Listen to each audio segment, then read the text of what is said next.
Everybody was kung fu fighting. Those kids were fast as lightning. In fact, it was a little bit frightening, but they fought with expert timing. There were funky Chinamen from funky Chinatown. They were chopping them up, they were chopping them down. It's an ancient Chinese art, and everybody knew their part. From a fainting to a slip, and a kicking from the hip. Everybody was kung fu fighting. Those kids were fast as lightning. In fact, it was Bonjour à vous, je suis Maître Sodium. Aujourd'hui, nous reprenons notre voyage à travers la licence Hellraiser avec son 5e volet réalisé par Scott Derrickson. Aujourd'hui, on parle de Hellraiser Inferno.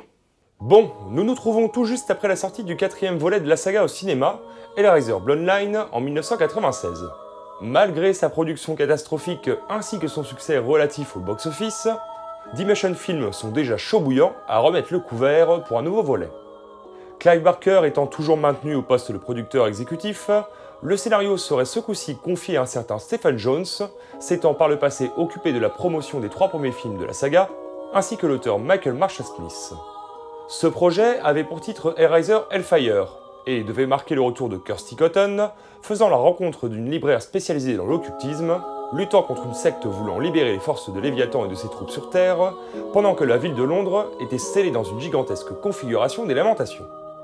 Projet ambitieux et trop coûteux, il se verra finalement refusé par les producteurs qui préféreront rapatrier la licence au rayon des sorties directement en DVD, écartant par la même occasion définitivement Barker de la licence en film.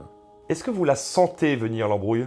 Bref, suite à ce premier essai quelque peu foutraque, Dimension Films se pencha sur la proposition de 2 jeunes diplômés de l'USC School of Cinematic Arts, Paul Harris Boardman et Scott Derrickson, ayant écrit le script d'un thriller horrifique. D'après le Mad Movies dédié à Clive Barker, il semblerait que ce soit les réalisateurs eux-mêmes qui auraient proposé ces changements afin d'inclure le film dans la saga. Mais d'autres sources sur le net disent que c'est les frères Weinstein qui auraient demandé ces rajouts. Quoi qu'il en soit, les Weinstein, enchantés par le script des 2 jeunes diplômés, commandèrent alors le tournage d'une scène de celui-ci à Scott Derrickson, qui a dû être convaincant vu qu'il fut alors propulsé en tant que réalisateur sur le film, marquant ainsi sa première réalisation. Et j'ignore si c'est dû au producteur ou à des choix de sa part, mais ça se sent sur certains passages du long métrage. Mais ne sautons pas toutes les étapes, qu'est-ce que le film nous raconte ?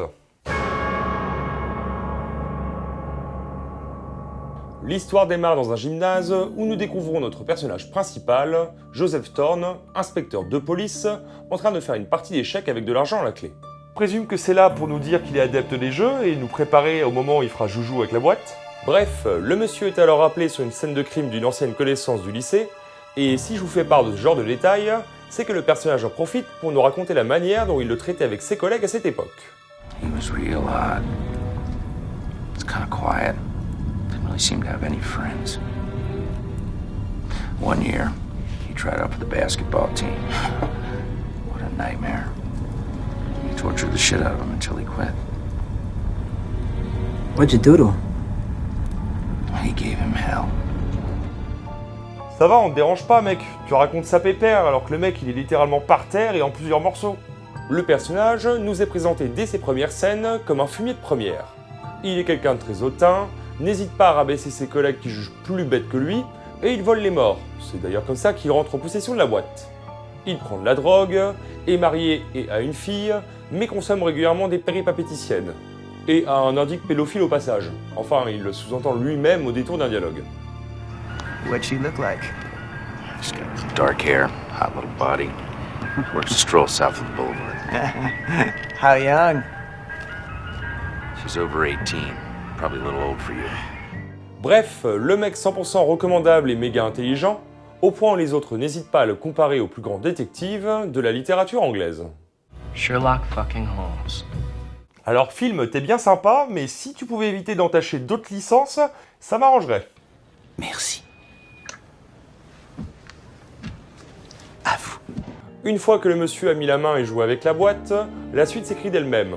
Enfin, façon de parler, car au lieu d'avoir l'arrivée classique des Cénobites dans notre monde, il commence à y avoir de nombreux éléments surnaturels qui nous sont présentés au début comme des hallucinations, ponctuant la piste d'un mystérieux être nommé l'ingénieur, ayant enlevé un enfant et déposant sur chaque scène de ses crimes un de ses doigts. Bref, un savant mélange entre un Seven et une échelle de Jacob, sans la réalisation aux petits oignons. Le tout saupoudré d'un peu d'Hellraiser, histoire d'avoir le visage de notre Cénobite préféré épinglé sur la jaquette du film.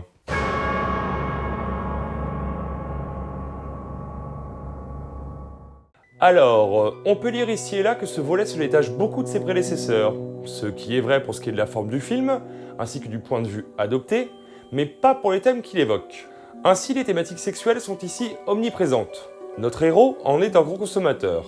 Malgré les efforts que fournit sa femme pour se rendre désirable à ses yeux, il n'hésitera pas à aller voir des proxénètes afin d'avoir le contrôle absolu sur ce qu'il désire et donc se placer comme un dominant. Position de dominant qui sera aussi appuyée par son grade dans la police, dont il abusera pour tabasser des suspects et obtenir des réponses. So are you gonna frisk me or fuck? Bref, nous sommes en terrain connu pour la licence, sauf que c'est la première fois que notre personnage principal est le salaud de l'histoire, si je puis dire. On pourrait débattre sur le fait que Julia est le personnage principal du premier film, mais disons qu'ici, le regard est moins nuancé que dans le premier film de Barker. On notera aussi que si chaque film de la saga nous avait offert une scène de coït assez crue jusqu'ici, leur qualité avait tendance à baisser à chaque film. Et Hellraiser Inferno n'échappe pas à la règle, et se voit doté d'une scène débat charnelle encore plus cheap que dans le film précédent, qui avait déjà placé le curseur très haut dans le domaine. Non mais sans rire, y a que moi que ça choque. Je veux bien que les couleurs soient là pour appuyer le fait qu'il pratique le ça va ça vient sous drogue, mais là ça fait plus effet téléfilm érotique que séquence psychédélique. Mais enfin, on se consolera avec le passage, avec les deux jumelles Cénobites qui ont à mon goût un de mes designs préférés de la saga, renvoyant encore et toujours aux modifications corporelles que l'être humain peut faire sur son propre corps, avec tous les curseurs poussés au maximum. Le film l'explicitera d'ailleurs avec le premier suspect, qui n'est autre qu'un perceur-tatoueur. Et ce sera aussi l'occasion pour nous d'assister pour la première fois et de nos propres yeux dans un film de la franchise, à un humain prenant son pied avec les créatures de Léviathan. Et ça c'est cool. Par contre, ce qui pique un peu, c'est le rapport que le film entretient avec la religion. Alors ce n'est pas nouveau au sein de cette saga, mais là où les deux premiers volets s'inspiraient des codes religieux afin de nous présenter un nouvel ordre ainsi qu'une vision inédite de l'enfer, ici le film saute à pieds joints dans des références christianiques. Alors le troisième et le quatrième avaient déjà amorcé ce revirement. Glorious, is it not? Perfect. The creatures that walk on its surface, always looking to the light, never seeing the untold oceans of darkness beyond. There are more humans alive at this moment than in all its pitiful history. The Garden of Eden. A garden of flesh. Et Barker l'effectuera lui-même dans son roman Les Évangiles écarlates sorti en 2015. Et dans le cas d'Inferno, ce changement serait imputable à Scott Derrickson, qui se fera connaître dans la suite de sa carrière pour être quelqu'un de très croyant et n'hésitant pas à faire la morale aux spectateurs dans ses films. Ce qui me dérange pas dans ce cas, car il fait ce qu'il veut avec ses films originaux. Mais alors de 1, ce film est censé s'inscrire dans la continuité de ses prédécesseurs, vu que ça en est la suite. Et de 2, si c'est pour nous virer d'un revers de main une mythologie originale et nuancée quant à ce qui est bon ou pas, pour la remplacer par une espèce de morale à 3 balles, fallait pas appeler ça les Hellraiser. Mais pour développer cette partie, je vais devoir vous spoiler la fin du film. Donc si vous continuez le visionnage de cette vidéo, je pars du principe que vous avez déjà vu le film ou que vous en avez rien à faire. Bisous à ceux qui partent. Alors pour ceux qui ont regardé la franchise dans l'ordre, une première question se pose avant même de lancer le film. Mais vous êtes pas mort, espèce de connard? Non, mais comme j'étais hyper malade, j'ai dit à mon oncle, écrivez-leur que je suis mort, ça sera fait. Et finalement, j'ai gerbé, et là, ça va mieux. Car oui, même si ce film sort après Hellraiser Bloodline, qui nous présentait la mort de Pinhead dans le futur, il se déroule tout logiquement dans le présent. Enfin, dans le présent des années 2000. On pourrait presque le qualifier de spin-off ou de standalone, l'absence de numérotation dans son titre allant dans ce sens. Car en effet, le script ne comportant pas à l'origine la mention Hellraiser, les Cénobites y sont peu présents. La règle classique de l'individu qui ouvre le cube et qui voit débarquer les Cénobites n'est pas respectée. Mais ne vous inquiétez pas, le film y justifie tout. En fait, tout se passe dans la tête du personnage principal, rien n'est vraiment clair. Mais le fait que le Cénobite tueur en série soit en réalité le héros pourrait laisser sous-entendre qu'à l'image de la partie humaine de Pinhead dans Hellraiser 3, que notre inspecteur soit lui-même enfermé dans une dimension, revivant en boucle les horreurs qu'il a commis de son vivant, pendant que sa partie cénobite s'est mise au service de Léviathan. Ou bien tout ceci n'est que sa damnation personnelle, comme Frank dans Hellraiser 2. It's Frank. It's Uncle Frank. Eh bah on n'en sait rien, le film n'est jamais clair à ce sujet.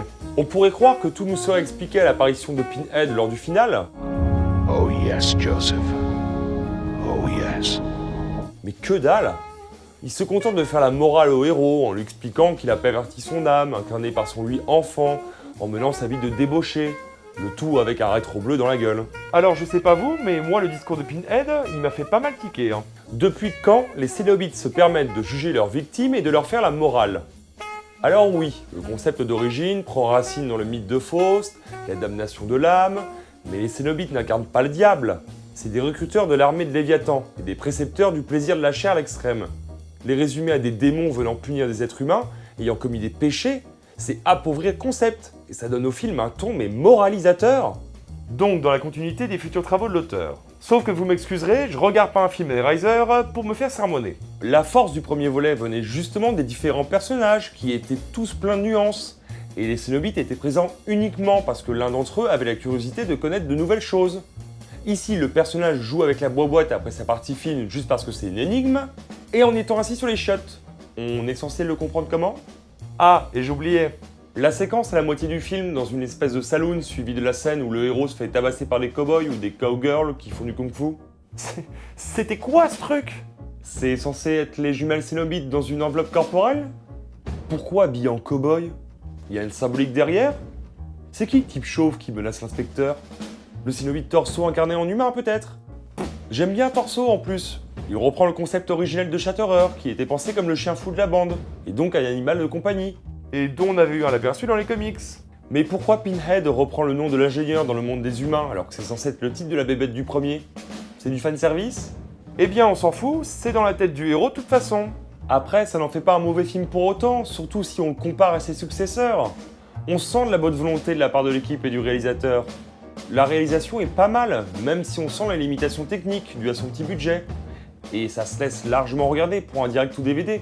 Et il se classe sans peine dans les volets potables de la saga. En même temps, c'est pas bien dur, mais force est de constater qu'il n'ajoute rien de neuf à la franchise. Et même pire, il en enlève.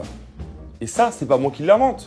Le réalisateur lui-même précise en interview que pour lui, la saga était déjà allée assez loin dans ses idées d'origine et qu'il fallait donc la réinventer. Ouais, enfin ça, c'est si tu fais un reboot, pas une suite.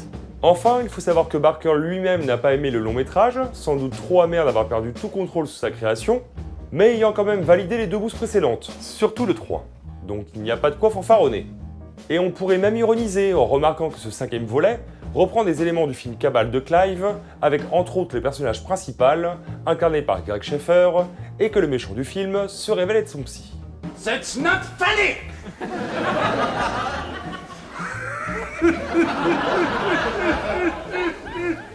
Pour les éditions physiques du film, ça va être rapide.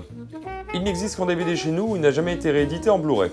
Vous avez devant vos yeux la première édition faite par TF1 Vidéo, avec le film, un mini making-of, ainsi qu'un petit entretien avec Doug Bradley, où vous allez voir Pinhead en tutu et en train de faire du football américain. Joie! Bon, bilan, est-ce le premier film de la saga à éviter? Alors certes, il contredit certains pans de la mythologie établis jusqu'ici. La musique dont je n'ai pas parlé dans cette vidéo est oubliable au possible. Mais il reste un film honorable en tant que tel. Et vu la qualité toute relative de la saga en général, il serait dommage de passer à côté. Ne serait-ce que pour le design des cénobites et l'apparition de Pinhead, qui si elle est out of character, caractérisée avec le cul, dans la langue de Molière, reste magistralement porté par la prestation de Doug Bradley. En bref, un film correct si on le prend seul, mais un joli boulet en plus à ajouter aux 3 et aux 4 dans la saga. Le plus étonnant dans tout ça, c'est que le film ne fut pas défoncé tant que ça à sa sortie, et est aujourd'hui apprécié par une partie de la communauté des fans.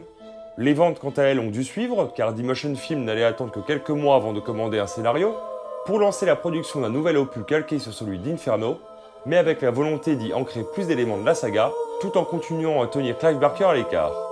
Et ça, on en reparlera malheureusement une prochaine fois.